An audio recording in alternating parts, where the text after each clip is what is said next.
जय हिंद आप सभी को। तो चलिए शुरुआत करते हैं आज के इस क्लास में। रूटेरिया एनसीईआरटी आपका 6 to 12 आपका ऑल आउट के नाम से नया बुक निकाला गया है। इसी बुक का जो है ना आपका साइंस करवा रहे थे। इसमें देखिए कल के क्लास में आपका क्लास 6 आपका करवा चुके हैं। अगर क्लास नहीं देखें जाके प्लेलिस्ट चेक कीजिएगा। आपको क्लास जो है ना एक आपका हिस्ट्री का और क्लास 6 का जो है ना आपका 60 क्वेश्चन का क्लास आपका मिल जाएगा। और आज की क्लास में हम क्लास 7 देखेंगे जिसमें आपका 70 क्वेश्चन दिया गया है। और बहुत लोग का जो है ना कमेंट देख रहे थे कि सर कमेंट कर रहे थे कि सर पहले क्लास 9 और क्लास 10 का करवा दीजिए। तो जैसा होगा तो कल आपका जो है ना क्लास 9 और 10 का ही क्लास करवा देंगे। ठीक है, आप ही खुश रहिए, जो बोलिएगा पहले वही करवाया जाएगा। ठीक है, तो टेंशन नहीं लेना, अच्छे से पढ़ाई कीजिए। आपका सारा क्लास जो है ना अच्छे तरीके से करवाया जाएगा। और आपका जो भी क्लास आपका बिहार पुलिस मध्य निषेध का जो आपका प्रैक्टिस सेट का क्लास आ रहा है उसको भी क्लास करते जाइए। ठीक है, तो आज की क्लास में हम क्लास 7 देखेंगे। तो पूरी क्लास को लास्ट तक देखिएगा और लास्ट में सभी लोग कमेंट कीजिएगा कि क्लास कैसा लगा। और प्लीज़ सभी लोग क्लास को लाइक कीजिएगा, शेयर कीजिएगा और चैनल को सब्सक्राइब जरूर कर लीजिएगा। तो आज की क्लास में हम क्लास 7 का आपका साइंस देखने वाले हैं। तो चलिए शुरुआत करते हैं। तो देखिए पहला क्वेश्चन कर रहा है कि कवकों के संदर्भ में निम्न कथनों पे जो है ना विचार करें। यहाँ पे देखिए कवक के बारे में 2 कथन दिया और दोनों को पढ़िए, बताइए इसमें सत कथन जो है ना कौन सा है। तो देखिए पहला कर रहा है कवकों के बारे में, कर रहा है इनकी वृद्धि हेतु वर्षा ऋतु सबसे उपयुक्त है, ये क्या है तो सही है। दूसरा कर रहा है कि ये उन स्थानों पर उगते हैं जो नम और आर्द्र हो, ये क्या है बिल्कुल जो है ना गलत है। तो यहाँ उत्तर क्या होगा, तो ऑप्शन नंबर यहाँ पे सही उत्तर आपका 1 होगा, ए होगा, केवल 1 जो है ना आपका सही है। तो याद रखिए ना कि कवक जो है ना इनकी पोषण प्रणाली अथवा पोषण विधि भिन्न प्रकार की होती है और ये मृत एवं विघटनकारी और सड़ने वाली वस्तुओं जैसे जैव पदार्थों की सतह पर कुछ पाचक रसों का स्राव करता है तथा उसे साधारण व विलेय के रूप में जो है ना परिवर्तित कर देता है। नेक्स्ट है क्वेश्चन नंबर देखिए 2 कह रहा है कि घटपर्णी पादप उदाहरण 21 का बताइए। घटपर्णी पादप उदाहरण 21 का बताइए। तो 2 का सही उत्तर क्या होगा, तो ऑप्शन नंबर यहाँ पे सी होगा। स्वपोषण और विषम पोषण दोनों का क्या है उदाहरण है। नेक्स्ट है यहाँ पे क्वेश्चन नंबर देखिए 3 मिलान करने बोल रहा है। यहाँ पे देखिए बोल रहा है कि सही मिलान कीजिए। जोक जो है ना क्या है बताइए, जोक जो है ना क्या है बताइए। यहाँ पे क्या बोल रहा है, मतलब मिलान सही मिलान करने बोल रहा है, कौन इसमें सही है बताइए। इसमें जोक का बोलेगा तो यहाँ पे क्या होगा, परजीवी है, ये क्या आपका जो है ना सही है। ये क्या है तो आपका सही है। परजीवी क्या होता है, तो परजीवी जो है ना जो दूसरे पादप अथवा जंतुओं से अपना भोजन प्राप्त करते हैं उसे परजीवी कहते हैं। और परजीवी में कौन कौन आता है, तो अमरबेल, जोक और जू आता है। ठीक है, और संडीव का बोलेगा तो आपका जो है ना कीटभक्षी है, एक आपका सही है। और कवक का बोलेगा तो आपका मृतजीवी, ये भी क्या आपका सही है। और राइजोबियम का बोलेगा तो सहजीवी संबंध है, ये भी क्या आपका सही है। तो उत्तर क्या होगा, तो ऑप्शन नंबर यहाँ पे डी होगा। उपरोक्त सभी कथन क्या है बिल्कुल सही है। चलिए आगे देखिए यहाँ पे क्वेश्चन नंबर 4 कर रहा है घटपर्णी के निम्नलिखित में से कौन सा एक भाग घट के रूप में जो है रूपांतरित होता है बताइए। कह रहा है कि घटपर्णी के निम्नलिखित में से कौन सा एक भाग घट के रूप में रूपांतरित होता है बताइए। तो 4 का सही उत्तर क्या होगा, तो ऑप्शन नंबर यहाँ पे बी होगा, पत्ती होगा। क्या होगा, तो पत्ती होगा। नेक्स्ट है क्वेश्चन नंबर देखिए 5 कह रहा है कि पादपों की खाद्य फैक्ट्रियाँ होती है बताइए कैसी होती है। तो 5 का सही उत्तर क्या होगा, तो ऑप्शन नंबर यहाँ पे सी होगा, पत्ती होती है। क्या होती है, पत्ती। नेक्स्ट है क्वेश्चन नंबर देखिए 6 कह रहा है कि निम्न कथनों पर विचार कीजिए। यहाँ पे 2 कथन दिया, दोनों में से कौन सा कथन जो है ना गलत मतलब असत है बताइए। कौन सा कथन असत्य है बताइए, क्या होगा। तो देखिए पहला कह रहा है कि कार्बोहाइड्रेट केवल कार्बन एवं हाइड्रोजन से बने हैं, ये क्या है बिल्कुल जो है ना गलत है। दूसरा कथन कह रहा है कि प्रोटीन में कार्बन, हाइड्रोजन एवं ऑक्सीजन के अलावा नाइट्रोजन भी होती है, ये कथन क्या है बिल्कुल सही है। तो यहाँ पे उत्तर क्या होगा, तो ऑप्शन नंबर यहाँ पे ए होगा, केवल 1 आपका गलत है, बाकी 2 नंबर क्या है तो सही है। तो याद रखिएगा ना कि प्रकाश संश्लेषण प्रक्रम द्वारा पादप मतलब पौधे कार्बोहाइड्रेट का संश्लेषण करते हैं और कार्बोहाइड्रेट कार्बन, हाइड्रोजन एवं ऑक्सीजन से बनते हैं और इनका उपयोग खाद्य के अन्य घटकों के संश्लेषण में होता है। नेक्स्ट है क्वेश्चन नंबर देखिए 7 कह रहा है कि कीटभक्षी पादप का उदाहरण नहीं है, कौन नहीं है बताइए। कीटभक्षी पादप का उदाहरण नहीं है, कौन नहीं है। तो यहाँ पे देखिए आपका जो है ना वीनस फ्लाई ट्रैप है, आपका संडीव है, लेकिन कसकूटा क्या है तो नहीं है, और आपका पीचर प्लांट है। तो यहाँ पे उत्तर क्या होगा, तो ऑप्शन नंबर यहाँ पे सी होगा। नेक्स्ट है क्वेश्चन नंबर देखिए 8 कह रहा है कि अभिकथन ए है और कारण आर है, दोनों को पढ़िए, बताइए इसमें कौन सही है कौन गलत है बताइए क्या होगा। तो देखिए अभिकथन ए कह रहा है कि सूर्य सभी जीवित जीवों के लिए ऊर्जा का अंतिम स्रोत है, ये क्या है सही है। दूसरा कह रहा है कि कारण आर कह रहा है कि पौधे प्रकाश संश्लेषण के माध्यम से सौर ऊर्जा को ग्रहण करते हैं और इसे जो है ना भोजन के रूप में संचित करते हैं, जिसका उपयोग बाद में अन्य जीव प्रत्यक्ष और अप्रत्यक्ष रूप से करते हैं। ये भी क्या है तो आपका सही है। तो यहाँ पे उत्तर क्या होगा, तो ऑप्शन नंबर यहाँ पे सही उत्तर जो है ना आपका ए होगा। ए आर दोनों सत्य है और आर ए का जो है ना सही व्याख्या भी है। नेक्स्ट है क्वेश्चन नंबर देखिए 9 कह रहा है कि पाचन के संबंध में निम्न में से कौन सा क्रम जो है ना सही है, बताइए। कह रहा है कि पाचन के संबंध में निम्न में से कौन सा क्रम सही है, बताइए। पाचन के बारे में पूछा है कि पाचन के बारे में कौन सा क्रम जो है ना सही है। तो यहाँ पे सही उत्तर क्या होगा, तो ऑप्शन नंबर यहाँ पे डी होगा। मुख गुहिका है, उसके बाद क्या है ग्रासिका है, ग्रासिका के बाद आमाशय है, आमाशय के बाद क्षुद्रांत है, क्षुद्रांत के बाद क्या है बृहदांत है। यहाँ पे क्या होगा, ऑप्शन नंबर डी जो है ना आपका सही है। मुख गुहिका, ग्रासिका, आमाशय, क्षुद्रांत और बृहदांत। ठीक है, चलिए आगे देखिए। यहाँ पे क्वेश्चन नंबर 10 कह रहा है कि निम्नलिखित में से कौन आहार नाल का भाग नहीं है। यहाँ पे नहीं बोला है कि कौन जो है आहार नाल का भाग नहीं है। यहाँ पे 3 है और 1 आपका नहीं है, बताइए। तो यहाँ पे देखिए आपका मुख गुहिका जो है ना आहार नाल का भाग है, गुदा आपका आहार नाल का भाग है, लेकिन अंगनाशय क्या आहार नाल का भाग नहीं है। तो यहाँ उत्तर क्या होगा, ऑप्शन नंबर यहाँ पे सी होगा। बाकी आमाशय भी है, तो यहाँ उत्तर क्या होगा, तो ऑप्शन नंबर यहाँ पे सी होगा। ठीक है, याद रखिएगा। चलिए आगे देखिए। यहाँ पे क्वेश्चन नंबर 11 देखिए, मिलान करने बोल रहा है। सूची 1 को जो है सूची 2 से क्या करना, मिलान करना है। देखिए मिलाते हैं। पहला क्या है, हाइड्रोक्लोरिक अम्ल है। हाइड्रोक्लोरिक अम्ल का जो है ना क्या होगा, तो हाइड्रोक्लोरिक अम्ल का बोलेगा तो जो है ना जीवाणुओं का क्या है विनाश है। और श्लेष्मल का बोलेगा तो यहाँ पे क्या होगा, आमाशय के आंतरिक स्तर को सुरक्षा है। और जठर रस का बोलेगा तो यहाँ पे क्या होगा, प्रोटीन का विघटन है। और पीत रस का बोलेगा तो यहाँ पे क्या होगा, वसा का पाचन, वसा पाचन में क्या उपयोगी है। तो यहाँ पे उत्तर क्या होगा, तो यहाँ पे हो जाएगा 2, 4, 1, 3 किस में है, तो आपका ऑप्शन नंबर यहाँ पे बी में है। नेक्स्ट है क्वेश्चन नंबर देखिए 12 कह रहा है कि दीर्घ रोम के संदर्भ में निम्न कथनों पर विचार कीजिए। यहाँ पे 3 कथन दिया, तीनों में से कौन सा कथन जो है ना गलत मतलब असत्य है, बताइए। तीनों कथन को पढ़िए, बताइए इसमें कौन सा कथन गलत है। यहाँ पे किसके बारे में बोल रहा है कि दीर्घ रोम के बारे में, दीर्घ रोम के बारे में बताइए इसमें कौन सा कथन जो है ना गलत है, बताइए। तो देखिए पहला कह रहा है कि यह वृद्धांत की आंतरिक भित्ति पर होती है, ये क्या है तो गलत है। दूसरा कह रहा है ये भोजन अवशोषण हेतु चल क्षेत्र बढ़ा देते हैं, ये क्या है सही है। और तीसरा कह रहा है इसमें सूक्ष्म रुधिर वाहिकाओं का जाल फैला रहता है, ये क्या है तो आपका सही है। यहाँ पे गलत जो है ना आपका ए नंबर क्या है, केवल 1 जो है ना आपका क्या है तो गलत है। बाकी 2 और 3 क्या है तो आपका सही, लेकिन 1 नंबर क्या है तो आपका असत है। असत पूछा था ना, तो क्या होगा, तो ऑप्शन नंबर यहाँ पे केवल 1 होगा। नेक्स्ट है क्वेश्चन नंबर देखिए 13 कह रहा है कि निम्न कथनों पर विचार कीजिए। यहाँ पे 2 कथन दिया, दोनों में से सत कथन जो है ना कौन सा है, बताइए। सत कथन कौन सा है, देखिए पहला कह रहा है कि मंड का पाचन मुख में ही प्रारंभ हो जाता है, ये क्या है सही है। मंड का जो पाचन है ना मुख में ही प्रारंभ हो जाता है, क्या है सही है। और दूसरा कह रहा है कि प्रोटीन का पाचन जो है ना आमाशय में प्रारंभ होता है, ये भी क्या आपका सही है। तो यहाँ उत्तर क्या होगा, तो ऑप्शन नंबर यहाँ पे सही उत्तर जो है ना क्या होगा, तो यहाँ पे सी होगा। 1 और 2 दोनों क्या है बिल्कुल सत्य है। नेक्स्ट है क्वेश्चन नंबर देखिए 14 कह रहा है अमीबा में भोजन का पाचन कहाँ होता है, बताइए। अमीबा में भोजन का पाचन जो है ना कहाँ होता है, बताइए।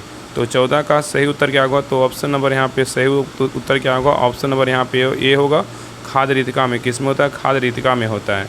नेक्स्ट है क्वेश्चन नंबर देखिए 15 कह रहा है कि जटिल खाद्य पदार्थों का सरल पदार्थों का परिवर्तन जो है ना क्या कहलाता है, बताइए। जटिल खाद्य पदार्थों का सरल पदार्थों में परिवर्तन जो है ना क्या कहलाता है, बताइए। तो 15 का सही उत्तर क्या होगा, तो ऑप्शन नंबर यहाँ पे सी होगा। पाचन क्या कहलाता है, पाचन। नेक्स्ट है कह रहा है कि स्टार फिश का आहार जो है ना क्या है, बताइए। स्टार फिश का आहार क्या है, तो 16 का सही उत्तर क्या होगा, तो ऑप्शन नंबर यहाँ पे होगा। कठोर कवच वाले क्या है, जंतु है, क्या है कठोर कवच वाले क्या है, जंतु है। नेक्स्ट है क्वेश्चन नंबर देखिए 17 कह रहा है कि शरीर के किस भाग में पीत का जो है निर्माण होता है, बताइए। शरीर के किस भाग में पीत का निर्माण होता है, बताइए किस में होता है। तो 17 का सही उत्तर क्या होगा, तो ऑप्शन नंबर यहाँ पे होगा यकृत में, किस में होता है, यकृत में होता है। नेक्स्ट है क्वेश्चन नंबर देखिए 18 कह रहा है डॉक्टरी थर्मामीटर में विभंग मतलब इसको क्या बोलेंगे, किंग का क्या लाभ है, बताइए। क्वेश्चन कह रहा है कि डॉक्टरी थर्मामीटर में विभंग मतलब किंग का क्या लाभ है, बताइए। तो 18 का सही उत्तर क्या होगा, तो ऑप्शन नंबर यहाँ पे होगा। यह पारे के तल को अपने आप नीचे गिरने से जो है रोकता है।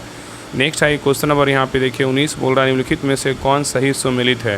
यहाँ पे देखिए कूट दिया, बताइए इसमें कौन जो है ना आपका सही है, बताइए इसमें कौन सही है।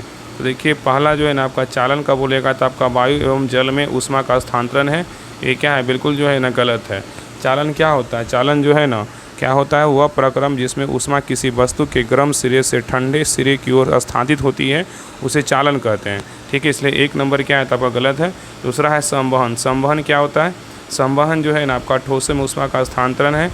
ये क्या है तो बिल्कुल जो है ना गलत है। संवहन क्या है? संवहन जो है ना जल तथा वायु में ऊष्मा क्या है? स्थानांतरण है। जल तथा वायु में होगा ऊष्मा का स्थानांतरण, उसे क्या बोलेंगे? संवहन।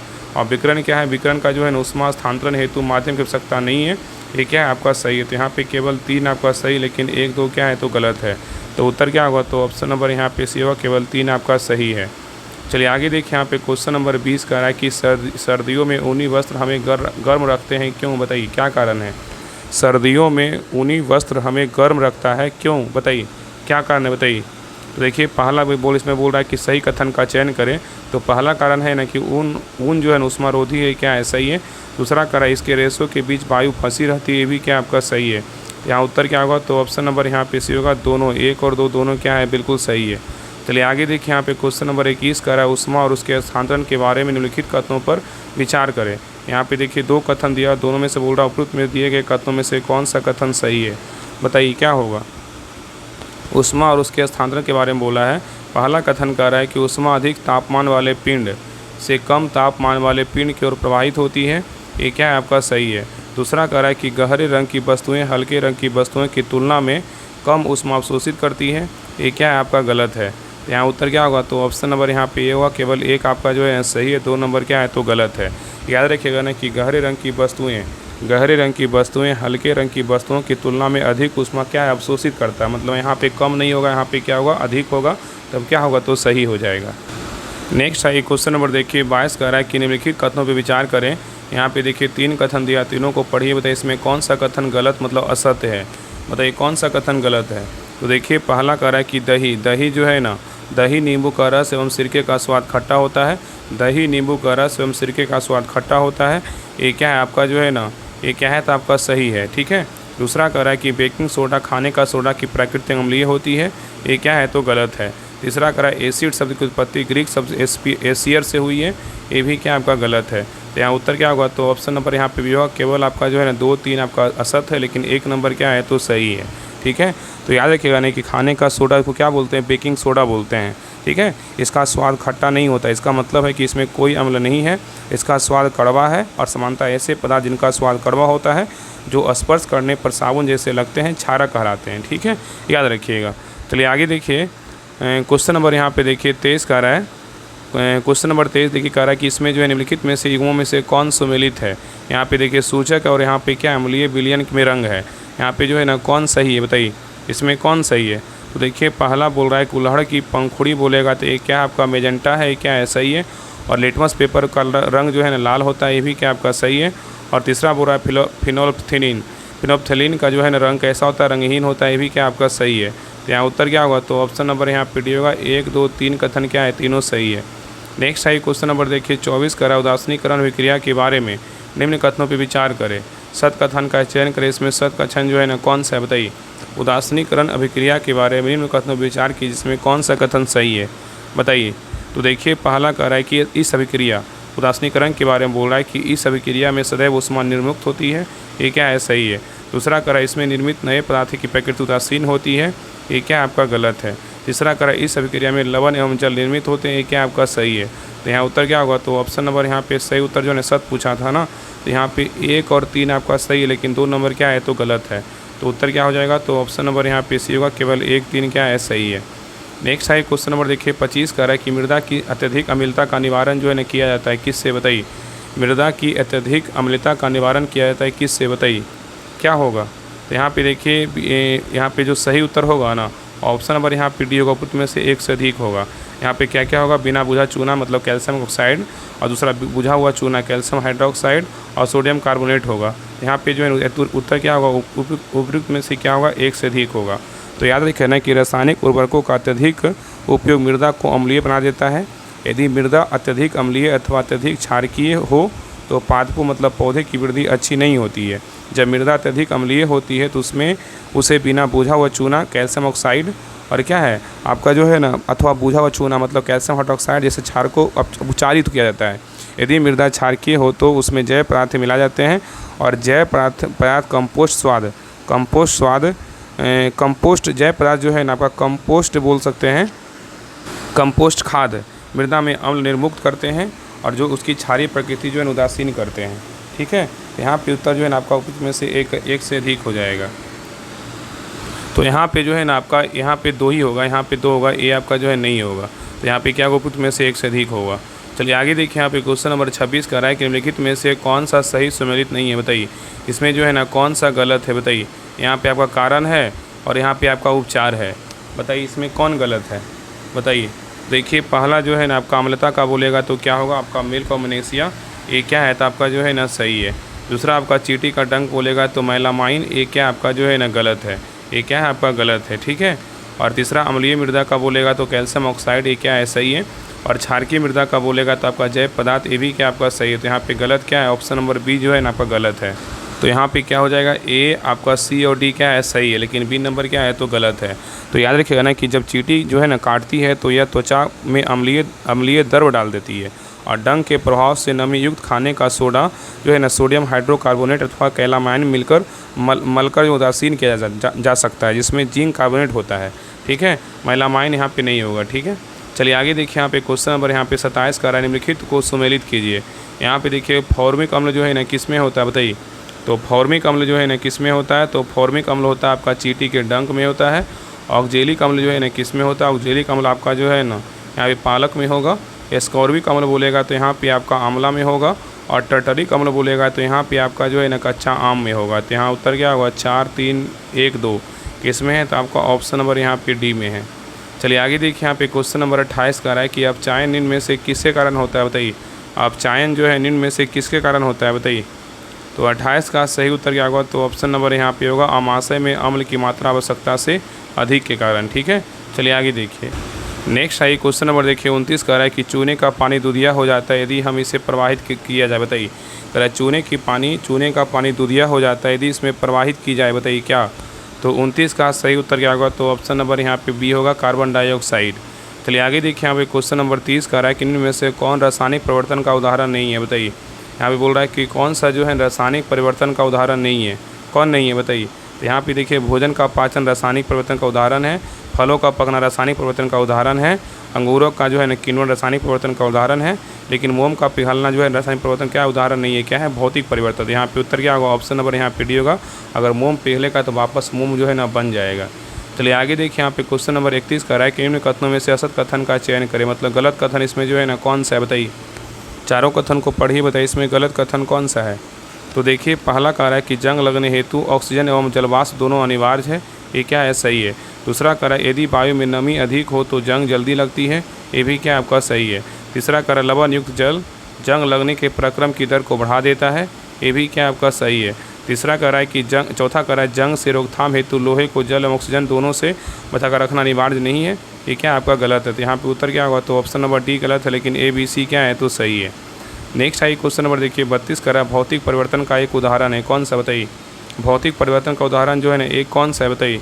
तो 32 का सही उत्तर क्या होगा, तो ऑप्शन नंबर यहाँ पे डी होगा, पानी में चीनी का घुलना क्या है आपका भौतिक परिवर्तन का उदाहरण है। लेकिन आपका ए बी सी क्या है आपका रासायनिक परिवर्तन का क्या है उदाहरण है, याद रखिएगा।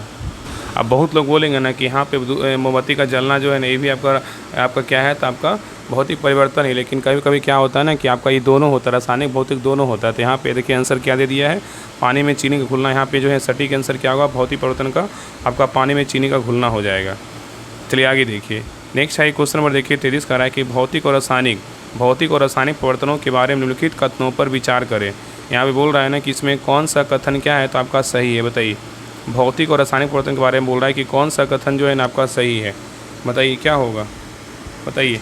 तो देखिए पहला कह रहा है कि एक भौतिक परिवर्तन आमतौर पर उत्क्रमणीय होता है और इसमें जो है ना कोई नया पदार्थ नहीं बनता है, ये क्या आपका जो है ना बिल्कुल क्या है तो आपका सही है। ठीक है, आगे देखिए कह रहा है किसी भी पदार्थ का जलना हमेशा एक रासायनिक परिवर्तन होता है जिसके साथ ऊष्मा उत्पन्न होती है, ये भी क्या आपका सही है। तीसरा कह रहा है कि लोहे में जंग लगने के लिए ऑक्सीजन और पानी या जलवाष्प दोनों की उपस्थिति आवश्यक होती है, ये भी क्या आपका सही है। और चौथा कह रहा है पानी में नमक का घोलना एक रासायनिक परिवर्तन है क्योंकि इसमें एक नया पदार्थ बनता है, ऐसा क्या है बिल्कुल जो है ना गलत है। ठीक है, तो यहाँ पे उत्तर क्या होगा, तो ऑप्शन नंबर यहाँ पे बी होगा, केवल 1 2 3 क्या है सही है। चलिए आगे देखिए, यहाँ पे क्वेश्चन नंबर 34 कह रहा है कि ईस्ट के संबंध में निम्न कथन विचार करें। इसमें कौन सा कथन जो है ना असत्य है। यहाँ पे देखिए 3 कथन दिया, तीनों में से कौन सा कथन गलत है बताइए। तो देखिए पहला कह रहा है कि यह जो है ना, यह क्या है, यह ईस्ट के बारे में, यह वायवीय शोषण करता है, ये क्या है तो गलत है। दूसरा कह रहा है कि ये शोषण के दौरान ऑक्सीजन एवं जल का निर्माण करते हैं, ये भी क्या आपका गलत है। तीसरा कह रहा है इनका उपयोग शराब बनाने में किया जाता है, ये भी क्या आपका सही है। तो यहाँ उत्तर क्या होगा, तो ऑप्शन नंबर यहाँ पे जो है ना सी होगा। 1 और 3 2 क्या है गलत है, लेकिन 3 नंबर क्या है तो सही है। चलिए आगे देखिए, यहाँ पे क्वेश्चन नंबर 35 कह रहा है कि अत्यधिक व्यायाम करने के बाद पेशियों में ऐंठन होती है, क्यों बताइए। अत्यधिक व्यायाम करने के बाद पेशियों में ऐंठन होती है, क्यों बताइए। असत कथन का चयन कीजिए, क्या होगा बताइए। कह रहा है अत्यधिक व्यायाम करने के बाद पेशियों में ऐंठन क्यों होती है बताइए। तो इसलिए होता है ना, पहला क्या बोल रहा है, पेशियों में वायवीय शोषण के कारण, ये क्या है आपका जो है ना, ये आपका क्या होगा तो नहीं होगा। और आपका दूसरा कह रहा है कि लैक्टिक अम्ल संचयन के कारण ये आपका जो है ना होगा। और तीसरा कह रहा है कि आपका ऑक्सीजन की आपूर्ति बढ़ जाने के कारण ये आपका क्या होगा, ये आपका नहीं होगा। तो यहाँ उत्तर क्या होगा, तो यहाँ पे असत पूछा है ना, तो यहाँ पे सही उत्तर आपका क्या हो जाएगा, तो यहाँ पे हो जाएगा ऑप्शन नंबर यहाँ पे सी होगा। केवल 1 और 3 क्या है असत है, लेकिन आपका 2 नंबर क्या है तो सही है। चलिए आगे देखिए, यहाँ पे क्वेश्चन नंबर 36 कह रहा है कि अंतः स्वशासित वायु में ऑक्सीजन एवं कार्बन डाइऑक्साइड का प्रतिशत होता है कितना बताइए। अंतः श्वसित वायु में ऑक्सीजन एवं कार्बन डाइऑक्साइड का प्रतिशत होता है कितना बताइए। तो 36 का सही उत्तर क्या होगा, तो ऑप्शन नंबर यहाँ पे सही उत्तर आपका सी होगा 21%। और क्या होगा 0.04%। तो ऑक्सीजन बोलेगा तो आपका 21% और कार्बन डाइऑक्साइड बोलेगा तो 0.04% होगा। चलिए आगे देखिए, नेक्स्ट है क्वेश्चन नंबर देखिए 33 कह रहा है कि पादपों में शोषण के संदर्भ में निम्नलिखित कथनों पे जो है ना विचार कीजिए। यहाँ पे देखिए 3 कथन दिया और बताइए इसमें सत कथन जो है ना कौन सा है बताइए। पादपों में शोषण के बारे में सत कथन कौन सा है बताइए। तो देखिए पहला कह रहा है ये वायु से ऑक्सीजन अवशोषित करते हैं, क्या है सही है। दूसरा कह रहा है ये कार्बन डाइऑक्साइड निर्मुक्त करते हैं, ये भी क्या है सही है। और तीसरा कह रहा है पादपों में ग्लूकोज का विखंडन कार्बन डाइऑक्साइड एवं जल में होता है, ये क्या है सही है। तो यहाँ उत्तर क्या होगा, तो ऑप्शन नंबर डी होगा। उपयुक्त सभी कथन क्या है बिल्कुल सही है। नेक्स्ट है क्वेश्चन नंबर देखिए 38 कह रहा है कि वायवीय शोषण में निम्न में से किसकी उपस्थिति अनिवार्य है बताइए। तो 38 का सही उत्तर क्या होगा, तो ऑप्शन नंबर यहाँ पे सही उत्तर आपका जो है ना बी होगा। ऑक्सीजन क्या है तो अनिवार्य है। चलिए आगे देखिए, यहाँ पे क्वेश्चन नंबर 39 कह रहा है कि हीमोग्लोबिन के संबंध में निम्न कथनों पे जो है ना विचार करें। यहाँ पे 4 कथन दिया, बताइए सत कथन इसमें कौन सा है बताइए। हीमोग्लोबिन के बारे में सत कथन कौन सा है। तो देखिए पहला कह रहा है कि यह रक्त को लाल रंग प्रदान करता है, क्या है सही है। दूसरा कह रहा है यह श्वेत रक्त कोशिकाओं में पाया जाता है, क्या आपका गलत है। तीसरा कह रहा है यह कुछ रोगों को के प्रतिरक्षा प्रदान करता है, क्या आपका गलत है। चौथा कह रहा है हीमोग्लोबिन के बारे में यह रक्त में ऑक्सीजन का वाहक है, ये क्या है सही। तो यहाँ पे 1 और 4 सही है। तो उत्तर क्या होगा, तो ऑप्शन नंबर यहाँ पे डी होगा। केवल 1 4 सही, लेकिन 2 3 क्या है तो गलत है। चलिए आगे देखिए, यहाँ पे क्वेश्चन नंबर 40 कह रहा है कि हाइड्रा के संबंध में निम्न कथनों पर विचार करें। यहाँ पे 3 कथन दिया, तीनों को पढ़िए, बताइए असत कथन जो है ना कौन सा है बताइए। असत कथन जो है ना कौन सा है। तो देखिए हाइड्रा के बारे में पहला कथन बोल रहा है कि इसमें परिसंचरण तंत्र नहीं पाया जाता है, क्या है सही है। दूसरा कह रहा है कि भोजन एवं ऑक्सीजन की पूर्ति जल द्वारा होती है, ये भी क्या आपका सही है। तीसरा कह रहा है इसे परिसंचरण हेतु रक्त के समान तरल की आवश्यकता नहीं होती है, ये भी क्या आपका सही है। तो यहाँ उत्तर क्या होगा, तो ऑप्शन नंबर डी होगा। उपयुक्त में से कोई नहीं, मतलब इसमें गलत कोई नहीं, तीनों कथन क्या है हाइड्रा के बारे में जो है ना सही है। चलिए आगे देखिए, यहाँ पे क्वेश्चन नंबर 41 देखिए मिलान करने बोल रहा है। सूची 1 को सूची 2 से क्या करना, मिलान करना है। तो रंध्र का बोलेगा तो क्या होगा, तो रंध्र का बोलेगा तो यहाँ पे हो जाएगा बाष्पोत्सर्जन। जाइलम का बोलेगा तो यहाँ पे हो जाएगा जल का परिवहन। और मूल रोम का बारे में बोलेगा तो यहाँ पे होगा जल का अवशोषण। और फ्लोएम के बारे में बोलेगा तो यहाँ पे भोजन का परिवहन हो जाएगा। तो उत्तर क्या होगा, तो ऑप्शन नंबर यहाँ पे सी होगा। क्या होगा 2 4 1 3। चलिए आगे देखिए, यहाँ पे क्वेश्चन नंबर 42 कह रहा है कि निम्नलिखित में से कौन सा रक्त का कार्य नहीं है बताइए। इसमें कौन सा जो है ना रक्त का कार्य नहीं है, बताइए कौन नहीं है बताइए क्या होगा। कह रहा है कि इसमें से कौन रक्त का कार्य नहीं है। तो देखिए पहला कह रहा रक्त एक तरल पदार्थ का तरल की तरह कार्य करता है, ये क्या है सही है। दूसरा कह रहा है कि पाचित भोजन को वृदान से शरीर के अन्य भागों तक ले जाता है, ये क्या है तो गलत है। तीसरा कह रहा है फेफड़ों से ऑक्सीजन को शरीर की कोशिकाओं तक ले जाता है, ये क्या है सही है। और डी नंबर कह रहा है शरीर से अपशिष्ट पदार्थों को बाहर निकालने के लिए उनका परिवहन करता है, क्या है सही है। तो यहाँ पे जो गलत है ना ऑप्शन नंबर बी गलत है, लेकिन आपका ए सी डी क्या है सही है। नेक्स्ट है क्वेश्चन नंबर देखिए 43 कह रहा है कि रक्त परिसंचरण की खोज जो है ना किसने की है बताइए। रक्त परिसंचरण की खोज जो है ना किसने की है। 43 का सही उत्तर क्या होगा, तो ऑप्शन नंबर यहाँ पे भी होगा विलियम हार्वे ने किया। किसने किया, विलियम हार्वे ने किया। नेक्स्ट है क्वेश्चन नंबर देखिए 44 कह रहा है कि अपोहन डायलिसिस जिसके कार्य संपादन हेतु प्रयुक्त होता है वह क्या है बताइए। अपोहन डायलिसिस जिसके कार्य संपादन हेतु प्रयुक्त होता है वह क्या है बताइए। तो 44 का सही उत्तर क्या होगा, तो ऑप्शन नंबर यहाँ पे बी होगा, ब्रिक है। क्या है, तो ब्रिक है। चलिए आगे देखिए, यहाँ पे क्वेश्चन नंबर 45 का रहा है कि निम्नलिखित में से कौन सही सुमेलित है। यहाँ पे कूट दिया, बताइए इसमें कौन जो है ना आपका सही है, बताइए कौन सही है। तो देखिए पहला का रहा है, यहाँ पे देखिए यहाँ पे जीव दिया और यहाँ पे क्या उत्सर्जित अपशिष्ट पदार्थ है। तो पहला आपका मानव, मानव का बोलेगा तो क्या आपका यूरिया है, ये क्या है तो आपका जो है ना सही है। और मछली का बोलेगा तो आपका यूरिक अम्ल है, ये क्या आपका जो है ना गलत है। और सर्प का बोलेगा तो अमोनिया है, ये भी आपका क्या है तो गलत है। तो यहाँ उत्तर क्या होगा, तो ऑप्शन नंबर यहाँ पे सही जो है ना, यहाँ पे क्या होगा, ऑप्शन नंबर सी होगा, केवल एक आपका सही है।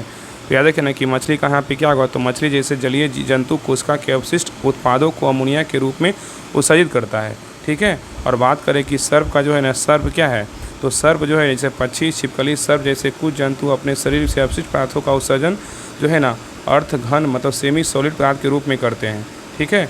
और जो मुक्ता श्वेत मतलब सफ़ेद रंग का यूरिक अम्ल, मतलब यहाँ पे क्या होगा, तो मछली का यहाँ पे याद रखिएगा ना, यहाँ पे उल्टा हो जाएगा, सही अगर करिएगा तो मछली का अमोनिया हो जाएगा, सर्प का यूरिक अम्ल हो जाएगा, ठीक है, याद रखिएगा। तो यहाँ पे केवल जो है ना आपका सी नंबर क्या है, केवल एक आपका सही है। चलिए आगे देखिए, यहाँ पे क्वेश्चन नंबर 46 का निम्नलिखित को सुमेलित कीजिए। यहाँ पे देखिए मिलाना है, बताइए नीचे कूट दिया, बताइए इसमें कौन सही है, बताइए मिलान करने बोल रहा है। पहला कायिक प्रबंधन, कायिक प्रबंधन का बोलेगा तो यहाँ पे हो जाएगा गुलाब। और मुकुलन का बोलेगा तो यहाँ पे आपका हो जाएगा हाइड्रा। खंडन का बोलेगा तो यहाँ पे आपका हो जाएगा स्पायरोगायरा। और बीजाणु निर्माण का बोलेगा तो यहाँ पे हो जाएगा मॉस। तो उत्तर क्या होगा, तो 4 3 1 2 किस में है, तो आपका ऑप्शन नंबर यहाँ पे ए में है। नेक्स्ट है क्वेश्चन नंबर देखिए 47 का रहा है कि निम्नलिखित कथन विचार कीजिए। यहाँ पे देखिए 3 कथन दिया, तीनों को पढ़िए, जिसमें सत कथन जो है ना कौन सा है बताइए। तो देखिए पहला कह रहा है कि पत्थर चट्टा ब्रायोफिल्म में खंडन प्रकार का लैंगिक जनन होता है, ये क्या आपका गलत है। दूसरा कह रहा है ब्रायोफिल्म की प्रत्येक कलिका मुकुल नए पादप को जन्म दे सकती है, ये क्या है सही है। और तीसरा कह रहा है कि कुछ पादपों की जड़ें भी नए पादपों को जन्म दे सकती है, ये क्या है सही है। तो यहाँ पे उत्तर क्या होगा, तो ऑप्शन नंबर यहाँ पे सिवा केवल आपका 2 3 सही, लेकिन 1 नंबर क्या है तो गलत है। चलिए आगे देखिए, क्वेश्चन नंबर देखिए 48 का रहा है कि नए पादप जगत जनक पादप की यथार्थ प्रतिलिपि होते हैं, क्या होता है।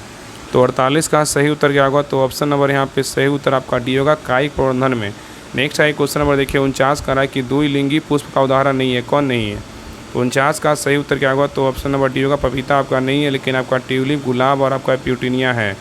नेक्स्ट है क्वेश्चन नंबर देखिए 50 का रहा है कि परिपक्व होने पर अंडाशय विकसित हो जाता है, किस में। तो 50 का सही उत्तर क्या होगा, तो ऑप्शन नंबर यहाँ पे डी होगा, फल में। किस में होता है, फल में। चलिए आगे देखिए, यहाँ पे क्वेश्चन नंबर 51 का एक दिन कहा जाता है, बताइए एक दिन कहा जाता है किसको, बताइए। तो 51 का सही उत्तर क्या होगा, तो ऑप्शन नंबर यहाँ पे भी होगा, एक सूर्योदय से अगले सूर्योदय के बीच समय को जो है ना एक दिन कहा जाता है। नेक्स्ट है क्वेश्चन नंबर देखिए 52 का निम्नलिखित कथन में विचार डालिए। यहाँ पे देखिए 2 कथन बोल रहे हैं, यहाँ पे सत कथन जो है ना कौन सा है बताइए। तो देखिए पहला कह रहा है कि सभी घड़ियों में आवर्ती गति का उपयोग किया जाता है, ये क्या है सही है। सभी घड़ियों में आवर्ती गति का उपयोग किया जाता है, ये क्या है सही है। दूसरा कह रहा है कि सरल लोलक भी आवर्ती गति का उदाहरण है, ये भी क्या है सही है। तो यहाँ उत्तर क्या होगा, तो ऑप्शन नंबर यहाँ पे सही होगा, दोनों कथन 1 और 2 दोनों क्या है सही है। नेक्स्ट है क्वेश्चन नंबर देखिए 53 का निम्नलिखित में से कौन समय मापन की युक्ति है, बताइए।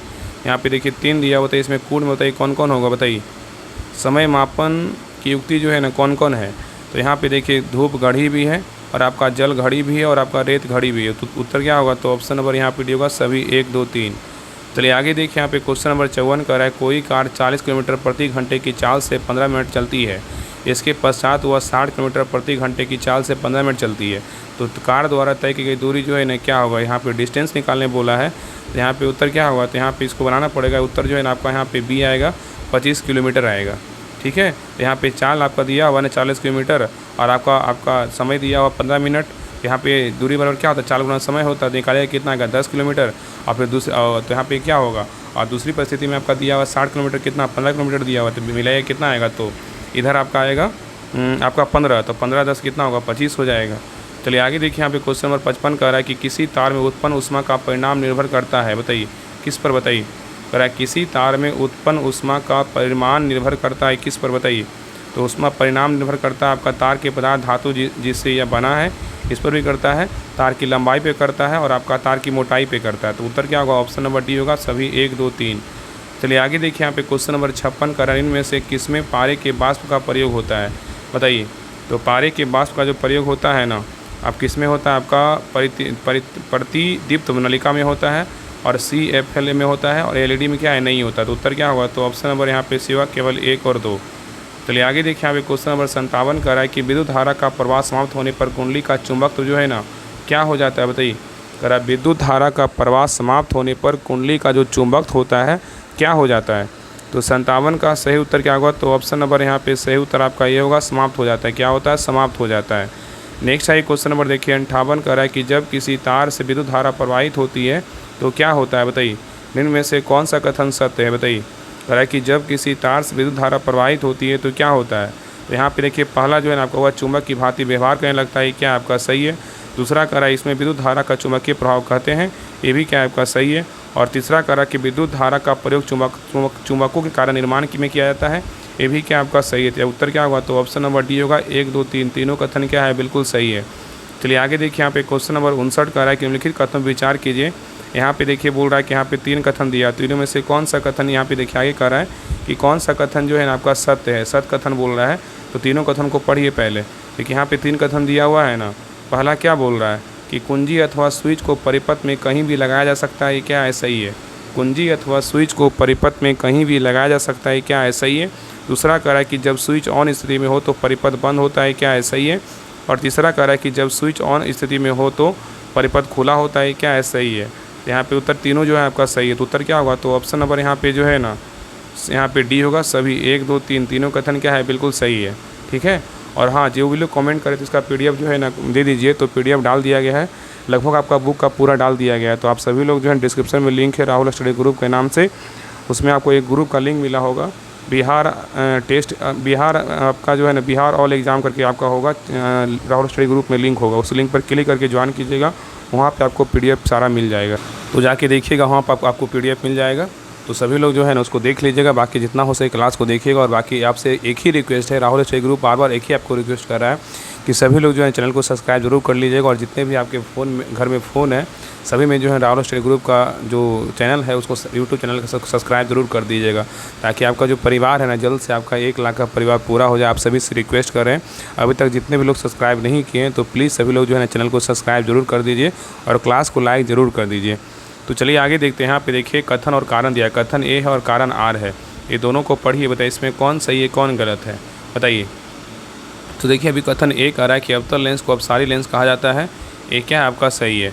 दूसरा कह रहा है कि कारण आर कह रहा है कि ये आपतित प्रकाश की किरणों को अंदर की ओर मोड़ देती है, ये आपका क्या है, तो गलत है। तो उत्तर क्या होगा, तो ऑप्शन नंबर यहाँ पे सी होगा, ए सत्य है, परंतु आर क्या है, तो असत्य है। नेक्स्ट है क्वेश्चन नंबर देखिए 61 कह रहा है कि निम्नलिखित में से कितने कथन असत्य है, बताइए। इसमें कौन सा कथन असत्य है, बताइए। इसमें जो है ना कौन सा कथन असत्य है, बताइए क्या होगा।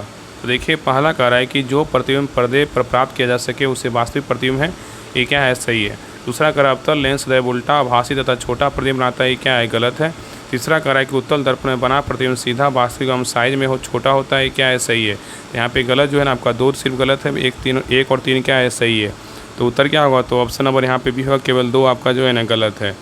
चलिए आगे देखिए यहाँ पे क्वेश्चन नंबर 62 कह रहा है कि राम अपने प्रतिबिंब को समतल दर्पण में देख रहा है और यहाँ पे कह रहा है दर्पण तथा उसके प्रतिबिंब के बीच की दूरी 6 मीटर है। यदि वह दर्पण की ओर 2 मीटर चलता है तो राम तथा प्रतिबिंब के बीच की दूरी होगी, क्या होगा, बताइए। तो यहाँ पे 62 का जो सही उत्तर होगा ना ऑप्शन नंबर यहाँ पे सी होगा, कितना होगा, 8 मीटर होगा। चलिए आगे देखिए यहाँ पे क्वेश्चन नंबर 63 का निम्नलिखित युगों में कौन से युग जो है सुमेलित नहीं है, बताइए इसमें कौन गलत है, बताइए। देखिए पहला कह रहा है कि उत्तल दर्पण में क्या होता है, अधिक क्षेत्र के दृश्य का प्रतिबिंब बना सकता है, क्या है, सही है। दूसरा कह रहा है अवतल दर्पण में क्या होता है, दंत चिकित्सा द्वारा अवतल दर्पण का प्रयोग किया जाता है, ये भी क्या है, सही है। और उत्तल लेंस का प्रयोग जो है ना आवर्धक लेंस की भांति में प्रयोग होता है, ये भी क्या आपका सही है। और डी नंबर कह रहा है समतल दर्पण क्या होता है, सीधा तथा बीम के साइज से छोटा प्रतिबिंब बनता है, ये क्या आपका गलत है। तो उत्तर क्या होगा, ऑप्शन नंबर डी गलत है, लेकिन ए बी सी क्या है, तो सही है। तो याद रखना कि समतल दर्पण द्वारा बना प्रतिबिंब सीधा होता है और यह आभासी होता है तथा बीम के समान साइज का होता है, ठीक है। चलिए आगे देखिए।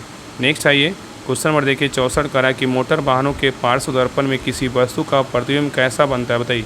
मोटर वाहनों के पार्श्व दर्पण में किसी वस्तु का प्रतिबिंब कैसा बनता है। तो 64 का सही उत्तर क्या होगा, तो ऑप्शन नंबर यहाँ पे सही उत्तर आपका सी होगा, वस्तु से जो है ना छोटा बनता है। चलिए आगे देखिए यहाँ पे क्वेश्चन नंबर 65 कह रहा है कि निम्नलिखित में से कौन सा कथन सत्य है, मतलब कौन सा कथन सही है, बताइए क्या होगा, कौन सा कथन सही है, बताइए। देखिए पहला कथन कह रहा है ना कि उत्तल लेंस किनारों के अपेक्षा बीच में पतले होते हैं, ये क्या है, गलत है। दूसरा करा उत्तल लेंस किनारों के अपेक्षा बीच में मोटे होते हैं, ये भी क्या आपका गलत है। तो यहाँ उत्तर क्या होगा, तो ऑप्शन नंबर डी होगा, उसमें से कोई नहीं, दोनों आपका क्या है, तो गलत है। तो याद रखिए ना कि लेंसों का उपयोग व्यापक रूप में चश्मों, दूरदर्शकों मतलब दूरबीनों तथा सूक्ष्मदर्शियों में किया जाता है, और इस सूची में लेंसों के कुछ अनुपयोग जोड़ने का प्रयत्न कीजिए। तो यहाँ पे याद रखिए ना कि वे लेंस जो किनारों के अपेक्षा बीच में मोटे प्रतीत होते हैं उत्तल लेंस कहलाते हैं। याद रखिए ना कि वे लेंस जो किनारों के अपेक्षा बीच में मोटे प्रतीत होते हैं उसे उत्तल लेंस कहते हैं, और जो किनारों के अपेक्षा बीच में पतले महसूस होते हैं उसे अवतल लेंस कहते हैं। ठीक है, और लेंस पारदर्शी होते हैं तथा इनमें से प्रकाश जो है गुजर सकता है। ठीक है, यहाँ पे क्या हो, दोनों गलत है। चलिए आगे देखिए, यहाँ पे क्वेश्चन नंबर 66 करा निम्न कथन पर विचार कीजिए। यहाँ पे 2 कथन दिया, बताइए इसमें असल कथन कौन सा है, बताइए। तो देखिए पहला कह रहा है कि कुछ खास श्रृंखलाएं परस्पर संबंध होती है, ये क्या है, तो गलत है। दूसरा कह रहा है एक खास श्रृंखला में कोई बिंदु अन्य श्रृंखलाओं को प्रभावित करता है, ये क्या आपका सही है। तो यहाँ पे उत्तर क्या होगा, तो ऑप्शन नंबर यहाँ पे होगा केवल 1 आपका असत्य है, लेकिन 2 क्या आपका सत्य है। चलिए आगे देखिए, नेक्स्ट है क्वेश्चन नंबर देखिए 67 कह रहा है कि सूक्ष्म जीवों द्वारा मृत पादपों पर क्रिया करने से बनने वाले उत्पाद का नाम जो है ना क्या है, बताइए। सूक्ष्म जीवों द्वारा मृत पादपों पर क्रिया करने से बनने वाले उत्पाद का नाम क्या है, बताइए। तो 67 का सही उत्तर क्या होगा, तो ऑप्शन नंबर यहाँ पे होगा ह्यूमस है, क्या है, तो ह्यूमस है। चलिए आगे देखिए, क्वेश्चन नंबर यहाँ पे 68 कह रहा है निम्नलिखित में से किसे गतिक सजीव इकाई के रूप में जो है जाना जाता है, किसको जानते हैं। तो 68 का सही उत्तर क्या होगा, तो ऑप्शन नंबर यहाँ पे भी होगा वन को जानते हैं, किसको जानते हैं, वन को। चलिए आगे देखिए, सेकंड लास्ट क्वेश्चन है, क्वेश्चन नंबर देखिए 69 कह रहा है कि आपंक को क्या बोलते हैं, सलज होता है, क्या होता है, बताइए। तो 69 का सही उत्तर क्या होगा, तो ऑप्शन नंबर यहाँ पे होगा एकत्रित किया गया ठोस मल होता है। चलिए आगे देखिए, लास्ट क्वेश्चन नंबर देखिए 70 कह रहा है कि विश्व जल दिवस मनाया जाता है कब। तो विश्व जल दिवस कब मनाते हैं, तो 22 मार्च को जो है ना आपका 22 मार्च को जो है ना जल दिवस मनाया जाता है। तो ये रहा आपका क्लास 7 का जो है ना आपका साइंस का 70 क्वेश्चन रहा। तो आप सभी लोग जो है ना क्लास को लाइक कीजिएगा, शेयर कीजिएगा और चैनल को सब्सक्राइब जरूर कर लीजिएगा। आप लोग जो है ना क्लास को लाइक नहीं करते ना शेयर करते, तो प्लीज़ सभी लोग जो है ना क्लास को लाइक शेयर जरूर क्या कीजिए, क्योंकि देखिए इस प्रकार क्लास आपको देखिए आपको राहुल स्टडी ग्रुप में ही मिलता है। अगर हम चाहते हैं ना तो आपका आधा पौन घंटा में आपका कम से कम जो है ना 200 क्वेश्चन करवा देते हैं। लेकिन आप एक चीज़ गौर किए होंगे कि हर वो क्वेश्चन को 2 से 3 बार रिपीट किया जाता है। अगर हमको ख़त्म करना रहता ना तो आपको एक बार में आपका जो है ना पूरा साइंस का क्वेश्चन करवा देते, जैसा कि आपको बहुत सारे यूट्यूब पर आपका वीडियो मिलता होगा, देखते होंगे। लेकिन वैसा हम नहीं करते, चाहते हैं कि आपको जो है ना अच्छे तरीके से आपको याद हो। ये नहीं कि आपका एक बार वीडियो देखें तो आपका सारा क्वेश्चन मतलब कन्फ्यूजन में, बस देखने का मतलब नहीं है, टाइम पास करना ये मैटर नहीं करता है। आप अच्छे से कितना क्वेश्चन आपको याद हो रहा है, कितना आपको समझ में आ रहा है, ये इंपॉर्टेंट होता है। ठीक है, अगर क्लास करवा रहे हैं तो एक दिन में कम से कम हम 5-6 क्लास आपका अपलोड कर दें। और ये तो आपका जो साइंस है ना आपका 6 से 12 आपका एक बार में हम आपका 6 से 12 तक आपका कंप्लीट करवा दें। लेकिन ये सोचिए ना कि बेहतर क्लास कौन सा है। तो प्लीज़ सभी लोग क्लास को सपोर्ट कीजिए, लाइक कीजिए और शेयर ज़रूर कीजिए और चैनल को जो है सब्सक्राइब ज़रूर कर लीजिए। तो चलिए मिलते हैं एक नए क्लास में, तब तक के लिए जय हिंद, जय भारत।